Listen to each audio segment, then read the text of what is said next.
Elle aura été maintes fois reportée. La réforme de la fin de vie a donc officiellement fait son retour au Sénat. Dans une ambiance tendue, hier, la Chambre haute, dominée par la droite, compte réduire nettement la portée du dispositif adopté à l'Assemblée nationale, celui créant un droit à l'aide à mourir. Le risque, c'est qu'il devienne demain plus facile de demander la mort que d'obtenir un soin, a déclaré le président des Républicains, Bruno Retailleau, en ouverture des débats. Ils doivent durer une semaine. En parallèle, une autre proposition de loi plus consensuelle sur les soins palliatifs sera examinée dans les prochains jours. Oui, ces unités où sont accompagnés les patients touchés par une maladie incurable et qui sont trop peu présentes en France. Oui, seuls 30% des malades qui en auraient besoin y ont accès, chiffre de la Société française d'accompagnement et de soins palliatifs. Le constat est alarmant et pourtant le gouvernement avait promis d'accélérer le développement de ces unités.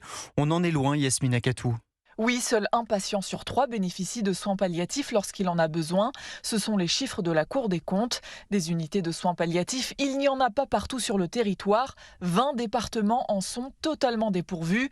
Les malades sont alors pris en charge par des médecins non spécialisés, faute de place près de chez eux ou dans les unités spécialisées de leur région déjà surchargées, regrette Jean-Marc Lapiana, directeur du centre de soins palliatifs La Maison près de Marseille. On a une liste d'attente, on prend à peu près un malade sur 3.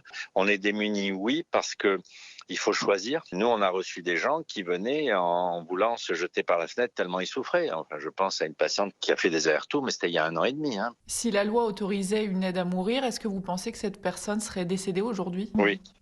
Ça c'est sûr. Quand on l'a prise, on pouvait même pas la toucher tellement elle souffrait.